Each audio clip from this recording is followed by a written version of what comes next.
Historia del profeta Oseas que les voy a contar hoy. Oseas es un profeta menor de la escritura. Son 12 profetas menores: Oseas, Joel, Amós, Abdías, Jonás, Miqueas, Nahum, Habacuc, Sofonías, Ageo, Zacarías y Malaquías. El primer profeta menor es Oseas.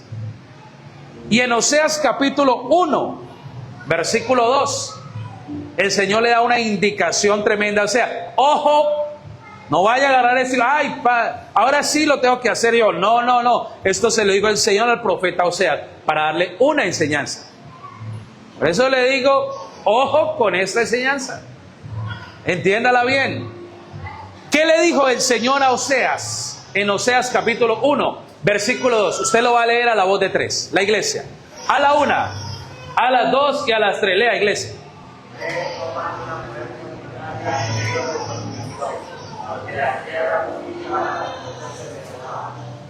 Muy bien. ¿Qué tal que alguien diga, ay, palabra de Dios para mí? No, eso no es para usted. Aguántese ahí. Mira qué pasó. Un hombre de Dios llamado Oseas. La primera indicación que Dios le da a Oseas, él le dijo, vaya y cásese con una mujer fornicaria. En este contexto, la palabra fornicación significa porneia, o viene del griego forneia, y significa no solamente fornicación, sino también cualquier desviación sexual. Todos los historiadores bíblicos, no hay ninguno que no coincida en determinar que la mujer con la que Dios le dijo a Oseas que se casara era una prostituta, es una ramera. Imagínate eso. O sea, eso ya le vuela la cabeza a cualquiera. Dios agarró un profeta y le dijo, vaya y cásese con una ramera. No es ramera porque venda ramas. Era ramera porque se dedicaba a vender su cuerpo.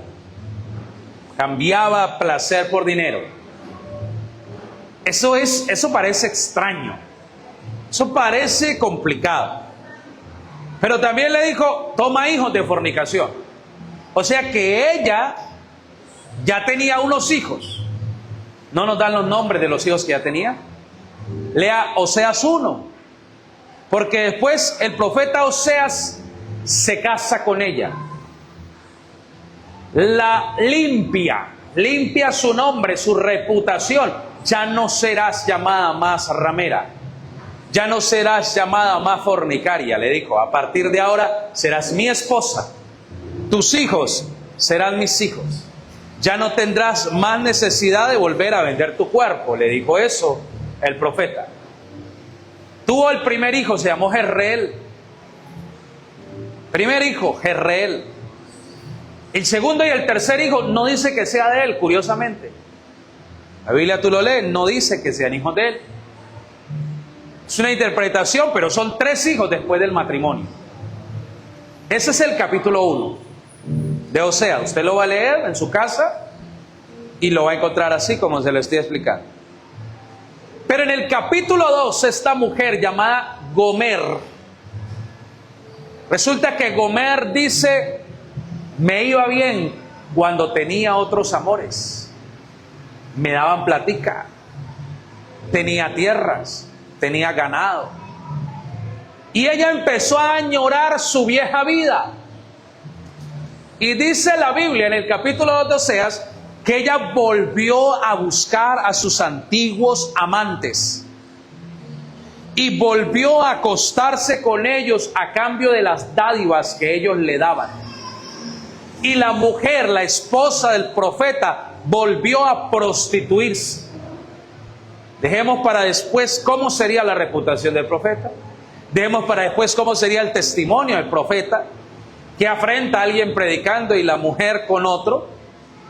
Pero el profeta siguió predicando y la mujer siguió prostituyéndose. La Biblia decía que la carta de divorcio podía darse por cualquier causa y que Dios lo había permitido por causa de la dureza del corazón. Pero que la voluntad de Dios no es que los hogares se separen. Pero este caso ya era un caso de desviación sexual. Entonces el profeta ya quedó libre. Es decir, él podía despedir a esa señora. La mujer se le fue de la casa. Todo eso ocurrió en el capítulo 2. Pero resulta que después de un tiempo, a la mujer le empezó a ir mal. Al pasar de los brazos de uno, a los brazos de otro, a los brazos de otro, y dijo: me cansé de esta vida. Quisiera volver a mi marido legítimo, que se llama Oseas. Quisiera volver otra vez a ese que sí me tenía bien, a ese que sí me cuidaba. Eso es el capítulo 2 de Oseas. Del capítulo 2 al capítulo 3 algo le pasó a Gomer, que no se sabe exactamente qué pasó. Pero ella cayó en una esclavitud. Razones probables. Una, cayó en manos de un proxeneta. Un proxeneta es el que se adueña de las rameras y las esclaviza en ese índole, llamémosle en el índole sexual. Él las comercializa y es dueño de su dinero. No lo toma en ella. Alguien se aprovechó de ella, un proxeneta, y la retuvo y la tiene como esclava. Ella quería volver, pero dio en un momento con alguien que no debía. Otra posible causa por la que ella cayó en esclavitud es porque se endeudó tanto que una forma de pago siempre era ofrecerse uno. Ya te di mi casa, ya te di mis bienes, ya te di todo, y al final no había nada que darse. Decía: me ofrezco yo como esclavo. Y ella se esclavizó a alguien.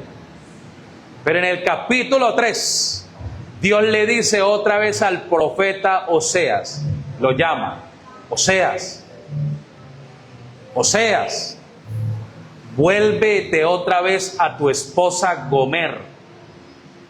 Ahí alguno diría: ¿cómo? Pero ella me abandonó, yo la redimí, yo la limpié, era una ramera, me casé con ella, agarré sus hijos como míos, y viene esta sinvergüenza y después me la hizo con uno y con otro, y ahora Dios me dice: vuélvete a ella.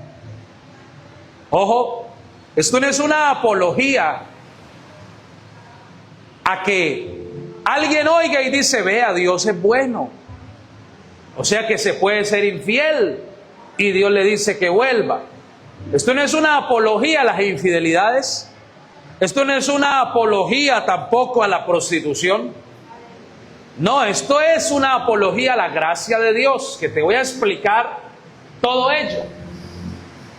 Y en el capítulo 3, él va buscando a su amada, a su esposa, porque Dios le dijo: vuélvete a ella. Y él empieza a buscarla hasta que la encuentra. Maltratada, abusada, trajinada, golpeada, humillada, deshecha. Y la va a tomar por mujer, pero alguien le dice: un momento, ella tiene un precio ahora. Y él puede decir: pero es mi mujer, yo tengo los papeles, me pertenece. No importa, ella ahora tiene un valor. Si la quiere por un rato, vale tanto. Pero si se la quiere llevar, me tiene que pagar un precio ahora por ella. Ya ahí uno diría: no, Señor, hasta plata me va a costar ahora. Pero el Señor le dice: cómprala. Y en el capítulo 3, Él paga un valor muy alto para volverla a tomar a ella como su esposa nuevamente. Y cuando la toma, le dice otra vez: yo te redimo, eres doblemente mía, porque eres mi esposa, pero también ahora pagué un precio por ti, te compré. Ya no tienes necesidad de vender tu cuerpo otra vez. Ya tus hijos serán mis hijos nuevamente. Y todo lo que haya pasado, queda borrado hasta ahora. Muy bien. Esa historia es una historia curiosa. Es una historia que alguno lee en la Biblia y dice: ¡wow! ¿Qué pasó? ¿Quién quisiera ser Oseas? Dios nos guarde de ser Oseas. Pero usted lee Oseas, capítulo 1, capítulo 2, capítulo 3, Ese es el epicentro de la historia de Oseas. Él casándose con una mujer ramera porque Dios le dijo. Pero Dios le dice, esa mujer ramera es mi pueblo.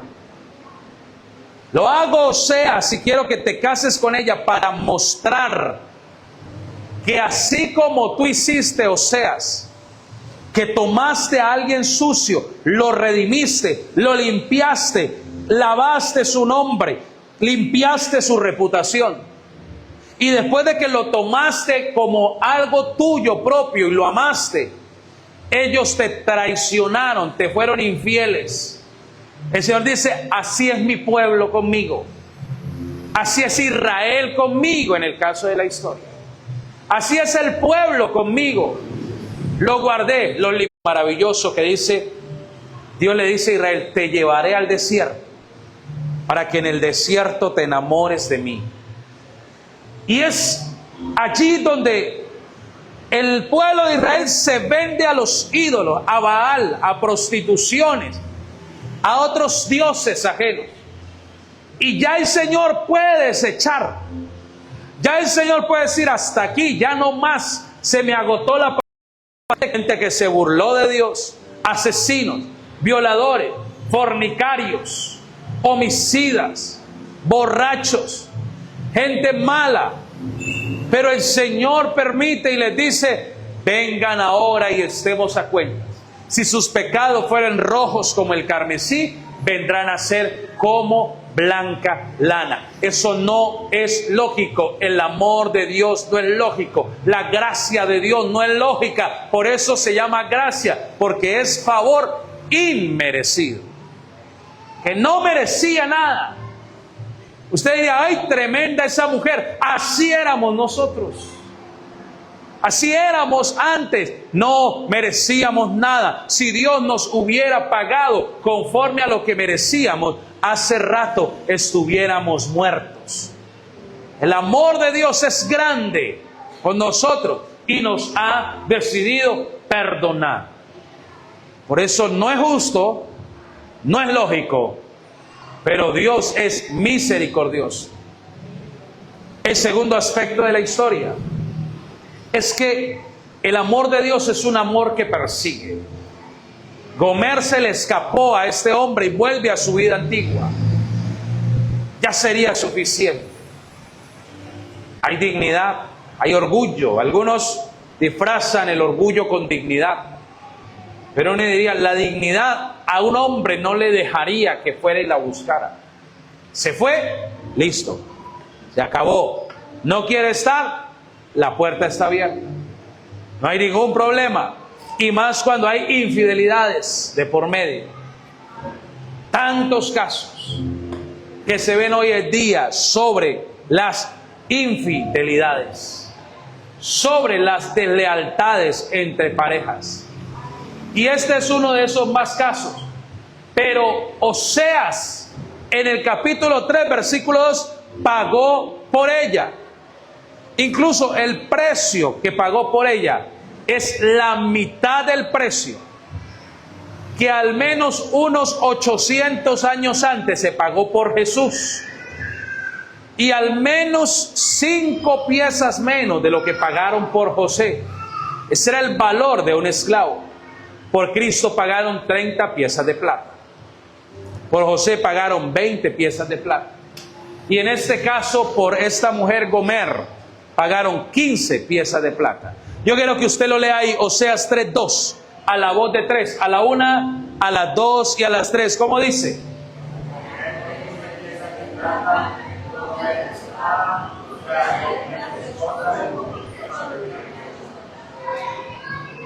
Ahí quiero llevarle al término redención, rápidamente. Si usted se ha desconectado en alguna parte de la prédica, a partir de ahora conéctese con la redención. Palabra redención. Redimir, rápidamente se lo va a recordar. ¿Qué es redimir? Volver a comprar algo. Pero redimir tiene que ver con comprar algo que te pertenece a ti.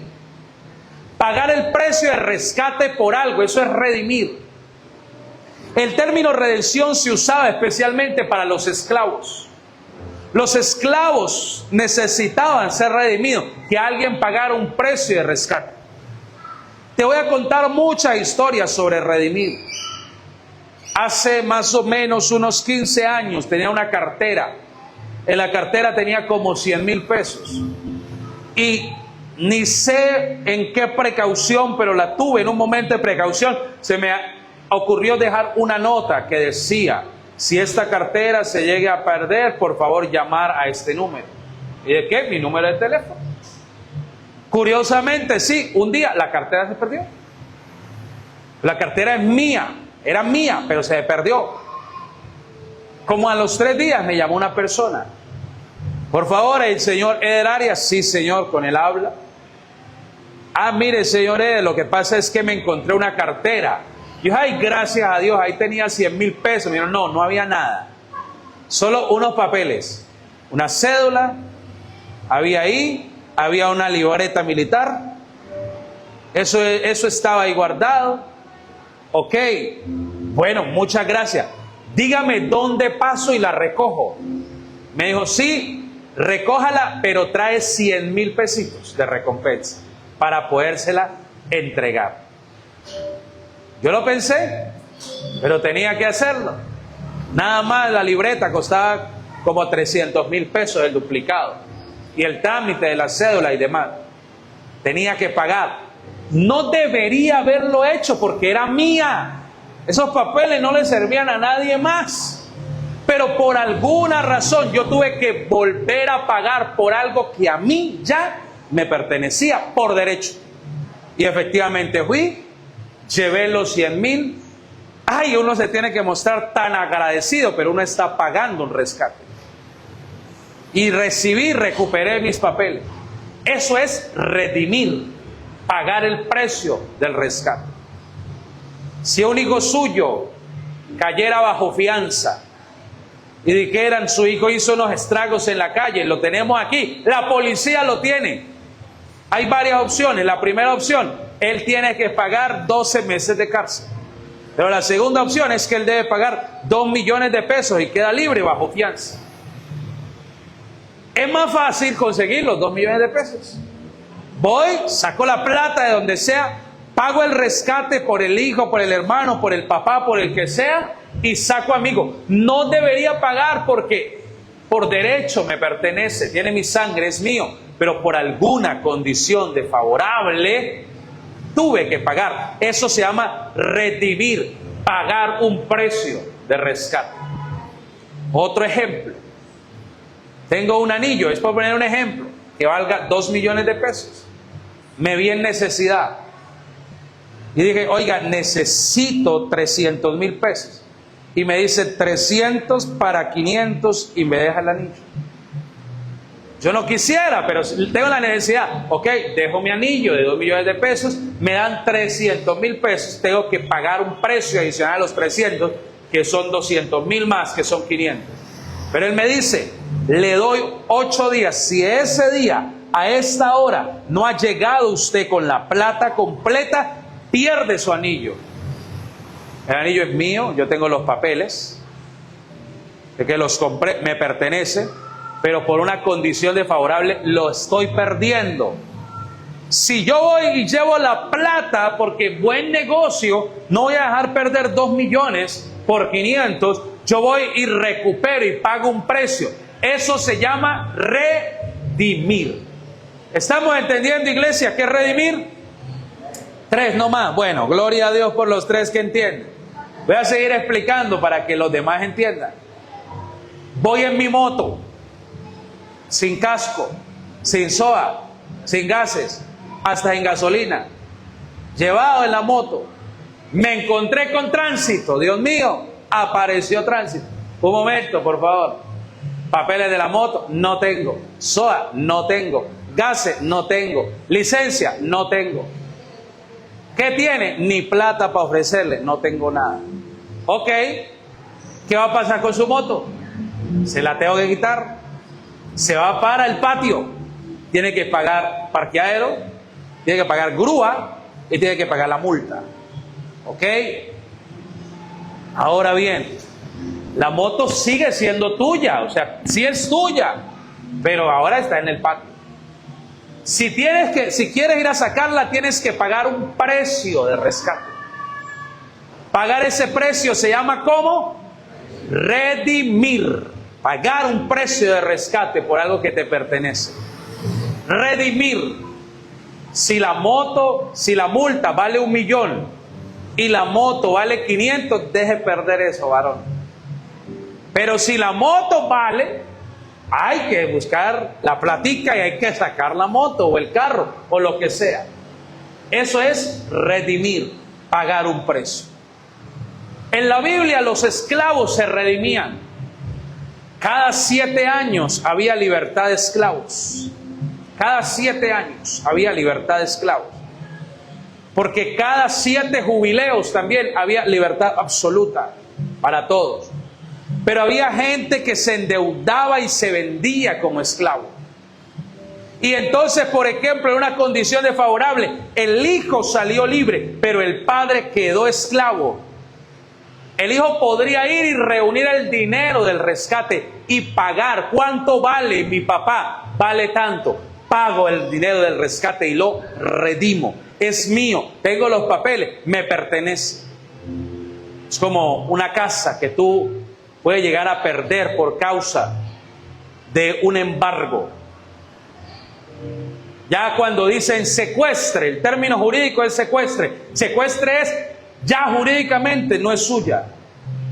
Vendrá después de eso el remate y el desalojo. Pero secuestre significa jurídicamente ya no te pertenece. Pero si tú pagas, llegas a un acuerdo, puedes pagar un mínimo precio y se detiene el proceso para que vuelva a ser tuyo. Eso es redimir. Redimir es pagar el precio del rescate. Habiendo entendido la palabra redimir, te voy a contar una historia. Un hombre hizo un barco, lo fabricó él mismo, compró las piezas, lo hizo hermoso. Jugaba con su barco, un barco pequeño, no grande, un barco pequeño. Él mismo tomó el tiempo y lo fabricó y lo amaba porque era suyo. Y es de él era el creador, no le pertenecía a nadie más, era de él, era su barco. Pero un día se fue a ahogar a la playa y él dejaba ir su barco y lo traía. Empujaba su barco, nadaba junto al barco y lo traía. En una de esas echó el barco, se echó a nadar y cuando se dio cuenta, el barco se fue a alta mar. Se perdió su barco. Atravesó el océano su barco.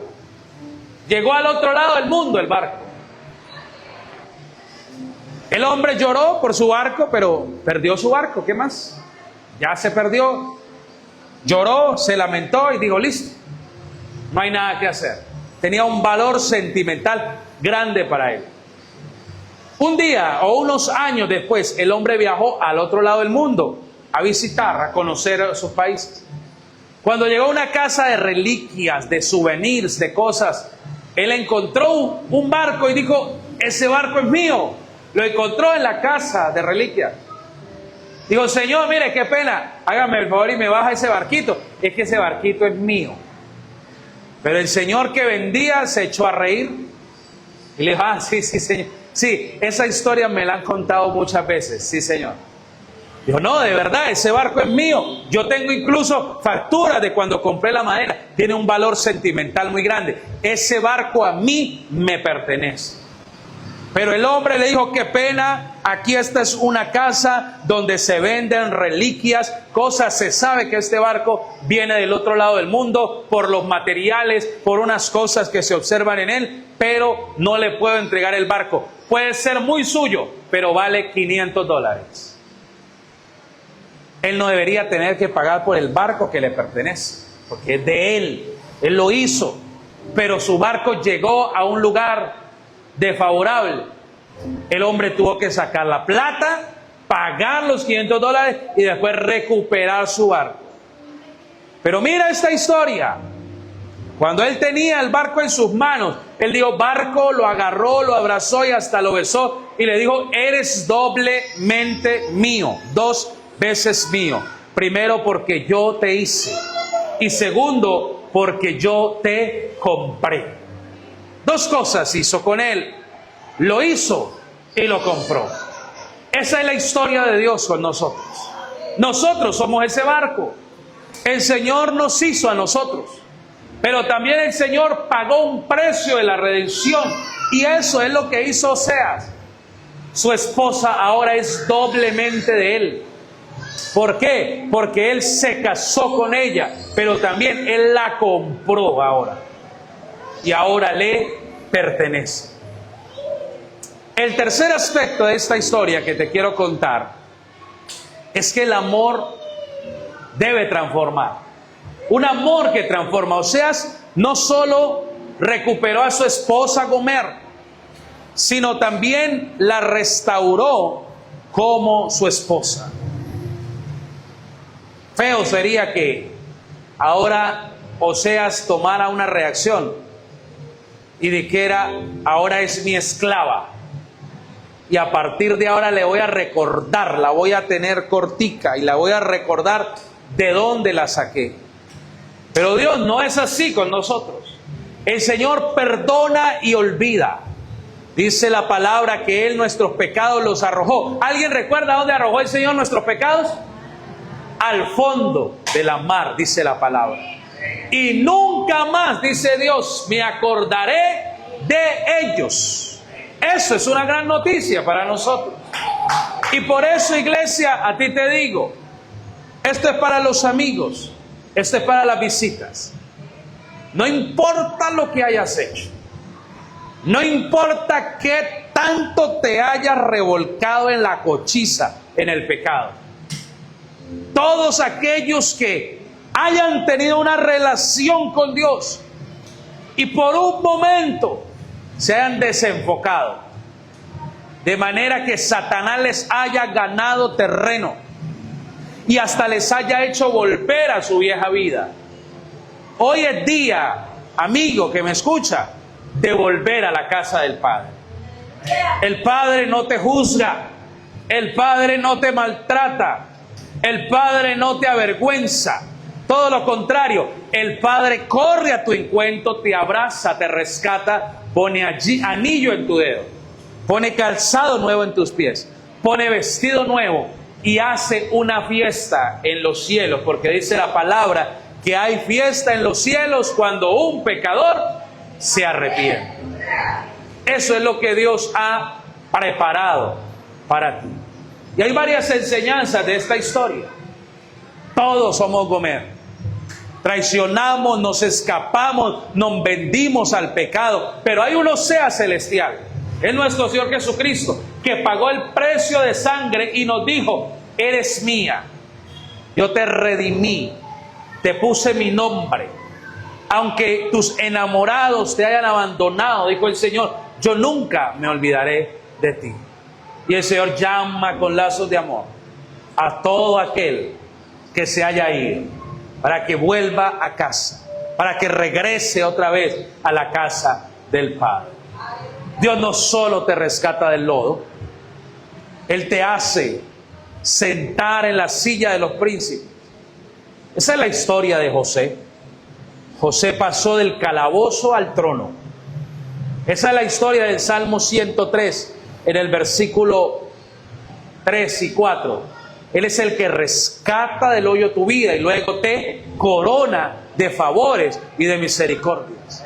Esa es la historia de Mefiboset, que después de estar mendigando allá tirado en el piso pidiendo que le dieran una moneda, ese mismo día, pero en diferentes horas, se sienta en la mesa del rey a comer con él. Y el rey le dio la noticia y le dijo: mientras yo viva, nunca más volverás a mendigar. Vas a comer conmigo en la mesa. Y Dios hoy te dice: no sigas mendigando más amor, no sigas mendigando más atención, no sigas mendigando más. Hay un Dios que te ama, que quiere darte lo mejor, que quiere rescatarte, que quiere redimirte, que quiere honrarte, que quiere pasarte del burdel prácticamente al altar, que quiere hacer contigo cosas grandes. Hay un Dios que cambia, hay un Dios que transforma, hay un Dios que da vida, y la vida que Él da es vida en abundancia. Éramos infieles nosotros. Tremendo. ¿Usted sabe cuántas promesas antes de convertirme le hice yo al Señor? ¿Usted sabe cuántas promesas le incumplí yo al Señor? ¿Usted sabe de cuántas cosas me libró el Señor que yo le decía, mire Señor, ahora sí se lo prometo, le decía, líbreme de esta y va a ver que yo le sirvo? Y seguía en lo mismo, y seguía en lo mismo. Un 31 de diciembre del 2006, hice una promesa a Él y le dije, Señor, si me sacas de aquí, yo te prometo, y esta vez sí te lo prometo. Ya llevaba como unas 30 promesas antes. Todas las promesas le incumplí, que ahora sí te sirvo. Salí de ese lugar donde Dios me tenía el 31 de diciembre del 2006. Esa noche no tomé. En enero no tomé. Pero bastaron como 2 o 3 meses para volver otra vez a las borracheras a las que andaban. Otra promesa incumplida. Hay gente que no se siente digna, porque van a orar y Satanás les dice, tan mentiroso que es usted. Uno dice, uy, sí Señor, verdad. Tan malo que es usted, tan terrible, tan pecador que es usted. Eso es una mentira del diablo para que no te acerques a él. Pero la Biblia dice, es que los sanos no tienen necesidad de médico. Los que tienen necesidad de médico es ¿quién? Los enfermos. El Señor vino a buscar y a salvar lo que se había perdido. Esto es para los rotos, para los trabajados, para los que están cansados, para los que el mundo desechó, para los que no creen ni en ellos mismos creen ya. Los que perdieron toda confianza en sí mismos. Hoy no vas a confiar en ti, hoy vas a confiar en Él. Los que ya no se creen, ya no volvieron a prometer nada a Dios, porque todas las promesas han sido incumplidas. Pero Él dice, éramos infieles, pero Él nos llamó su esposa. De ninguna manera vas a entender mal esta historia y vas a decir, ok, entonces debo casarme con una ramera. De ninguna manera. Ok, entonces peco y no importa. Sí importa. Porque la gracia no es una licencia para pecar. No es para que te vayas a revolcar en el lodo y a vivir perdidamente, sino es el poder que Dios nos da. La gracia es el poder que Dios da para amar a aquel que nos amó sin que nosotros nos mereciéramos nada. Hay un poder en la gracia. El poder de la gracia, me acuerdo de un hombre, ahorita se me olvidó, pero creo que era Jean-Claude Baptista. En la película de Los Miserables, ganadora del Oscar en el año 2008, aparece esta historia. Y en Los Miserables hay un hombre que llegó a la casa de un sacerdote, y el sacerdote llegó, lo recibió, lo lavó, le puso el vestido y le dijo, todo lo que quiera comer de mi mesa, coma. Y este hombre llegó, se afeitó, se limpió, se bañó, luego de ser un mendigo, luego de venir antes de una cárcel, este hombre vino y lo recibió. Pero un día lo engañó la ambición y quiso robarse las copas de oro que tenía el sacerdote. Y efectivamente llegó y se las robó y las metió en una bolsa y se fue. Entonces la policía se dio cuenta que había un hombre huyendo que llevaba algo extraño. La policía unos kilómetros adelante lo detuvo y dijo, un momento, ¿para dónde va y qué lleva ahí? El hombre no supo dar explicaciones concretas, miraron y dijeron, se está robando las copas del sacerdote. Llamaron al sacerdote y le dijeron, usted es el que lo puede condenar. Usted es el que lo puede meter a la cárcel otra vez. Cuando el sacerdote se para frente al que lo robó, él entonces dice, ciertamente este hombre trabajaba conmigo y estaba huyendo de mí, pero esas copas yo se las quiero regalar a él. Que no quede como un ladrón, sino que quede como un obsequio. Jean-Claude dice la historia que su cabeza voló y dijo, el único que podía condenarme me absolvió. El único que podía condenarme me amó y me hizo justo. Y esa historia hizo que él cambiara absolutamente su vida para bien. Una mente trastornada diría, uy, a ese curita hay que robarlo otra vez porque él perdona. Pero una mente que entiende la gracia dice, él me amó, ¿cómo voy a pagarle yo mal a él? Nunca más volveré a pagarle mal a él. Nunca más me apartaré de él, porque el que me condenaba o el que me podía condenar me amó. Por eso dice la palabra, justificados pues tenemos paz para con Dios. Nosotros debemos dar gracias que el Señor que nos podía condenar nos amó y nos dio vida a nosotros. Tú ya no eres más infiel, ni serás más infiel. Dice la palabra que aunque nosotros fuéramos infieles, dice la palabra, Él permanece fiel. Y no es una licencia para pecar. No es para que vivas revolcándote en el lodo y en el pecado. Es para que cambies tu vida a partir de entender cómo funciona la gracia de Dios. Voy a pedir que te pongas de pie un momento. Y voy a hablarle específicamente a los amigos. Y voy a hablarle específicamente a los que ya fueron cristianos y hoy ya no lo son. A los que